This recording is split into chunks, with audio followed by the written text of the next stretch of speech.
आज आपके समक्ष फिराक गोरखपुर के द्वारा लिखित रुबाइयां नामक पाठ का प्रस्तुतिकरण किया जा रहा है। सबसे पहले आपको यह जानना चाहिए कि रुबाइयां कहते किसे हैं। रुबाइयां उर्दू और फारसी का एक छंद या लेखन शैली है जिसमें 4 पंक्तियां होती हैं। कितनी पंक्तियां होती हैं? 4। इसकी पहली, दूसरी और चौथी पंक्ति में तुक मिलाया जाता है। कहने का मतलब यह है कि इसकी पहली, दूसरी और चौथी पंक्ति में एक गाने का एक रिदम होता है। यानी पहली पंक्ति, दूसरी और चौथी जो होती है वह एक समान होती है, समान जो है प्रस्तुतिकरण होता है। लेकिन जो तीसरी पंक्ति होती है, तीसरी पंक्ति सारी पंक्तियों से बिल्कुल अलग होती है। यानी जैसे लास्ट में जाती, आती, काती हो गया, फिर बीच में एक पंक्ति आएगी जो कहेगा जा रही हूं। इस तरीके से जब प्रस्तुतिकरण होता है तो उसको क्या कहते हैं? रुबाइयां कहते हैं। रुबाइयां फिराक गोरखपुरी के द्वारा लिखी गई चर्चित गजलों का संग्रह है, उनकी भावनाओं और विचारों का।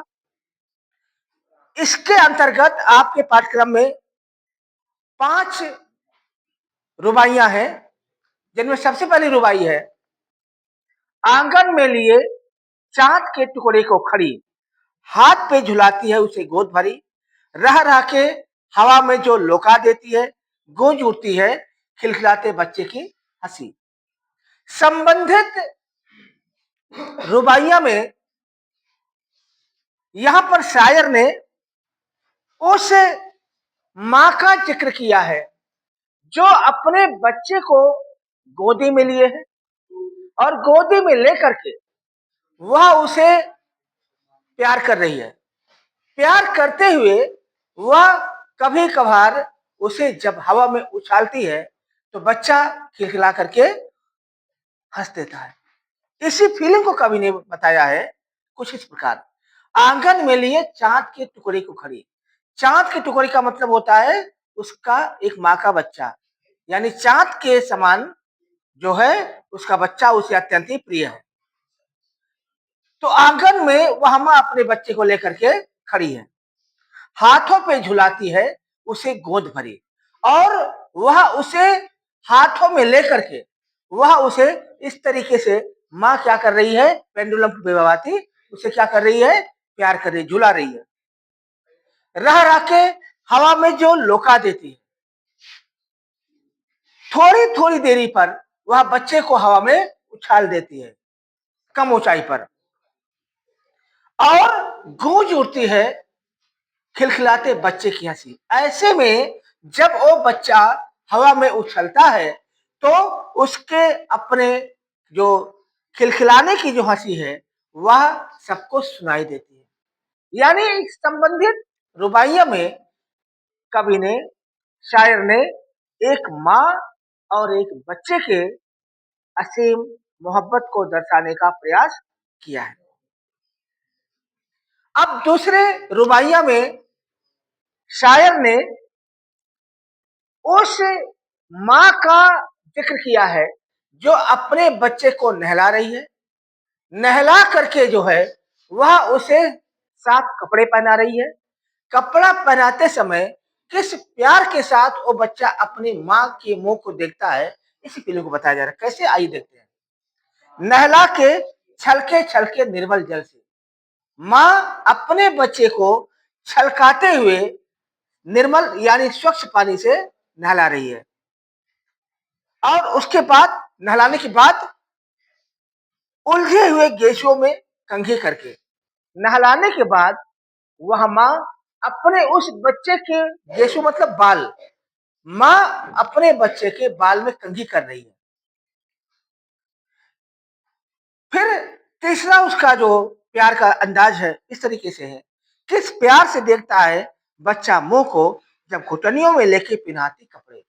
जब माँ घुटनों में ले जाकर के बच्चे को कपड़े पहना रही है, तो जिस प्यार के साथ बच्चा अपनी माँ के मुंह की तरफ देखता है, वह बहुत ही कह सकते हैं हसीन अदा है, बहुत प्यारी अदा है कि एक बच्चा, छोटा बच्चा अपने माँ की मुंह की ओर देख रहा है कि आखिर ये माँ कर क्या रही है, माँ जो है क्या कर रही है।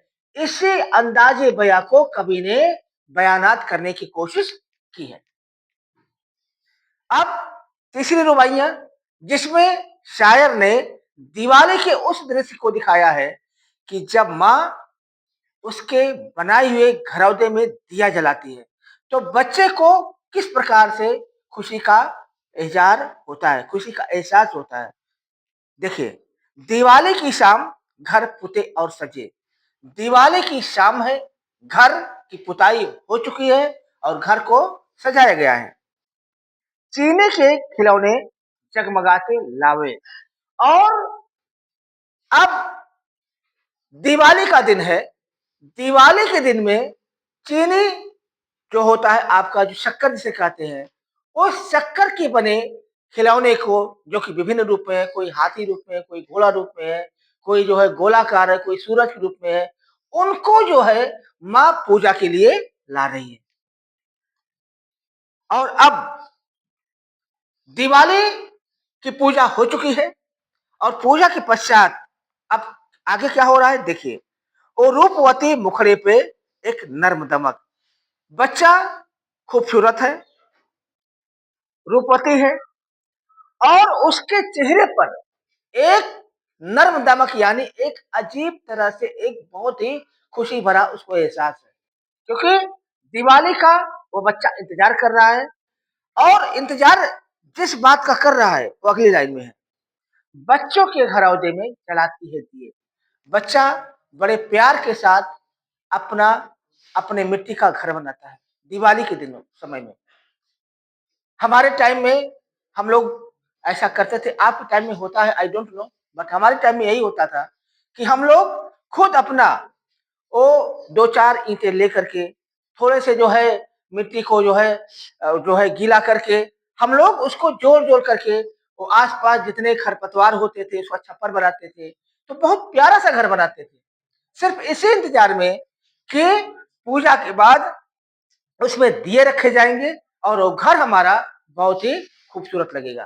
तो यहाँ पर उसी फीलिंग को बताया जा रहा है कि माँ उस बच्चे के घरौदे में जब दिए जलाती है, तो बच्चे के चेहरे पर जो मुस्कान आती है, उस मुस्कान के सामने दुनिया की सारी खुशियां बेकार हैं।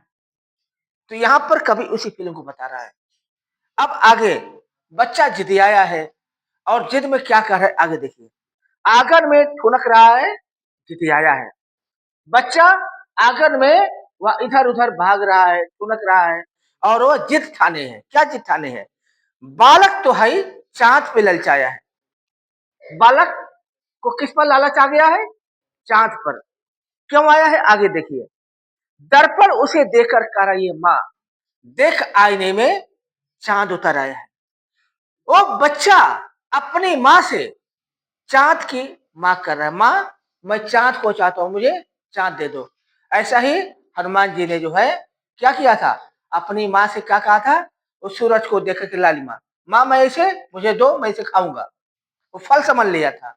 ऐसे ही यहाँ पर वो बच्चा चांद को खिलौना समझ रहा है, और खिलौना समझ करके माँ से कह रहा है कि माँ मुझे चांद दो और मैं क्या करूंगा, उस चंद्रमा के साथ खेलूंगा। तो माँ क्या करके निकाल रही है? माँ ने सामने आईना रख दिया, और आईना रख करके क्या कह रही है, उसमें चांद उतर आया, और बच्चे से कह रही है कि ऐसा है बेटा, तुम इस चांद को पकड़ लो, कोई दिक्कत नहीं है। तो ये माँ और बेटे का असीम प्रेम है, और इस प्रेम के व्यक्ति कब इस तरीके से कह रहा है।